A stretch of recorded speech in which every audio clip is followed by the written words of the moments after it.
अस्सलाम वालेकुम नाज़रीन, प्रोग्राम मेरा शहर के साथ में हूँ आपकी मेज़बान अमारा खान। 3 मई को आज़ादी सहाफ़त का दिन मनाया जाता है। इस दिन सहाफ़ियों की आज़ादी की बात की जाती है, इस दिन सहाफ़ियों के मसाइल की बात की जाती है। तमाम दुनिया में सहाफ़ियों के कत्ल जैसे मसाइल को हाईलाइट किया जाता है, लेकिन पाकिस्तान में सहाफ़ियों की स्लो पॉइजनिंग जारी है।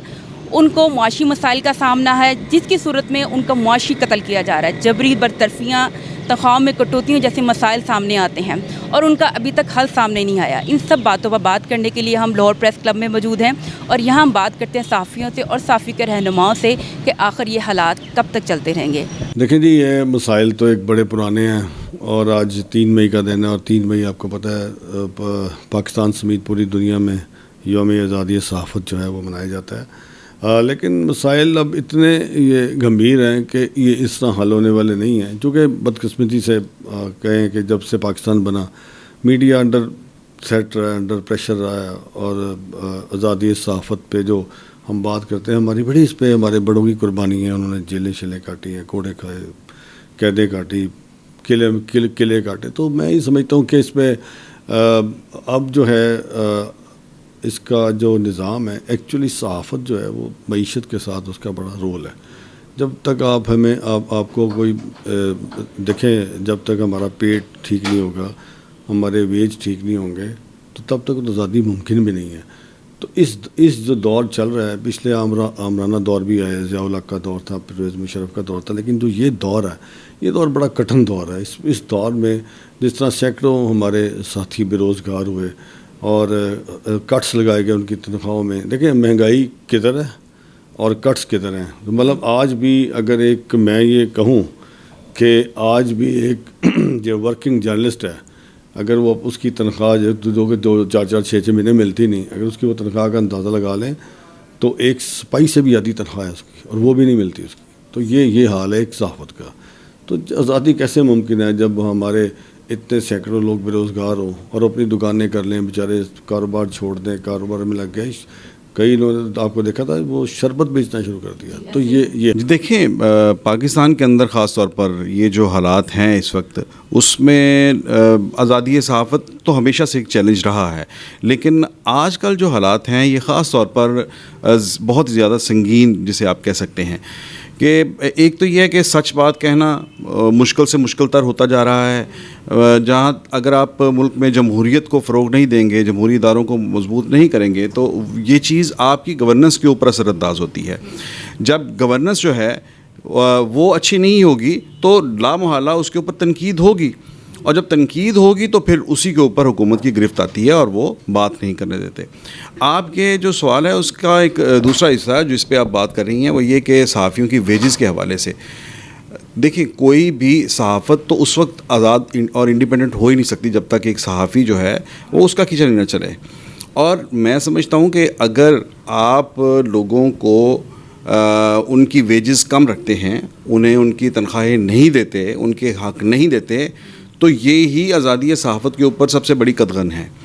आप उन्हें जब मुआशी तौर पर मजबूर और बेकस कर देते हैं तो वो आप इस लिहाज से आप उन्हें अपने ताबे कर लेते हैं कि फिर वो मजबूर कर देते हैं उस सहाफ़ी को कि वो जिस किस्म का नैरेटिव जो आप चाहते हैं वही वो बयान करे। कि पहले जर्नलिज़म हुआ करती थी, अब कमर्शलिज़म है। पहली बात तो ये है।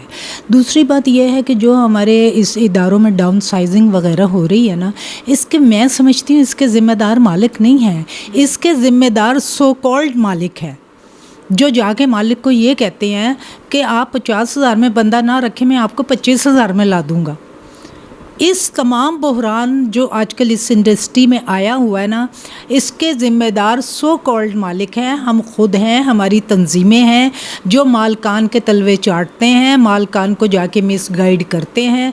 जिस तरह मैं आपको बता रहा था कि सहाफ़ियों की एक दर्दनाक कहानी है उनके रोज़गार के वाले से, तो इनके हल के लिए भी मैं इतना ही कहना चाहूँगा कि जो हमारी तंजीमें हैं या हमारे मतलब अकाबरीन हैं वो इस तरफ भी खुसूसी तवज्जो दें और सहाफ़ियों के लिए कोई ऐसे प्लेटफार्म तलाश करें जहाँ से सहाफ़ियों, चूँकि सहाफ़ी एक जो प्रोफेशनल आदमी है, मैं ये समझता हूँ कि उस बेचारे ने इसके अलावा कोई काम सीखा ही नहीं तो कर भी कुछ नहीं सकता। इसलिए मैंने तो जो पार्ट टाइम सहाफ़ी मतलब ये कि बताया कि दूध बेचते हैं, दही बेचते हैं, मुर्गी का काम करते हैं, उनके पास तो खुदादाद सलाहियतें इस तरह की पहले से थीं لیکن جو جینون صحافی ہے جو آج بھی صحافت سے وابستہ ہے اس بیچارے کے پاس کسی قسم کا کوئی کام نہیں. اس کے لیے ہمارے بڑوں کو کابرین کو ایک سر جوڑ کر بیٹھنا ہوگا اور اس کے لیے کوئی ایسا حل نکالنا ہوگا کہ صحافیوں کی جو زندگی ہے وہ پریشانیوں سے نکل سکے. جس طرح ہمارے پریس کلب کے ممبران نے اور تنظیموں نے صحافیوں کے لیے چھت کا انتظام کیا, اسی طرح میں یہ سمجھتا ہوں کہ ان کو مل بیٹھ کر روزگار کے لیے بھی کوئی ایسے مواقع پیدا کرنے کے لیے کوشش کرنی ہوگی. اور اس کے لیے صدر پریس کلب ارشد انصاری صاحب اور دیگر تمام تنظیموں کو جتنی بھی ہیں وہ تمام صحافیوں کی تنظیمیں جو ہیں وہ مل بیٹھ کر صحافیوں کے لیے کوئی اس طرح کا اقدام کریں کہ جو بے روزگار صحافی ہیں ان کا زندگی کا نظام جو ہے نا وہ چل سکے, پہیا چل سکے. آج صحافت کا عالمی دن ہے. اس موقع پر میں پاکستان کے صحافیوں کو صرف اتنا کہوں گا کہ ٹی وی پر فیک نیوز کی بھرمار ہے. جب خبر کی تحقیق ہوتی ہے تو پتہ چلتا ہے کہ یہ خبر فیک ہے, جھوٹی ہے, اور پاکستان میں خبریں جو ہیں وہ جھوٹ پر مبنی بنائی جا رہی ہیں, دکھائی جا رہی ہیں. اس کو جانچنے کا کوئی معیار نہیں ہے, سچائی کا کوئی معیار نہیں ہے. خبر کو کیسے جانچا جائے کہ وہ صحیح خبر ہے, وہ صحیح خبر نہیں ہے, یہ کیسے پتہ چلے؟ آج کل ٹی وی پر ایک نیوز آتی ہے تو سارے ٹی وی چینل اس کے پیچھے پڑ جاتے ہیں. صبح سے لے کر شام تک اسی خبر کے پیچھے تبصرے, نیوز, آراء دی جاتی ہیں, لیکن دوسرے دن پتہ چلتا ہے کہ خبر وہ جھوٹی تھی, وہ خبر سچائی پر مبنی نہیں تھی.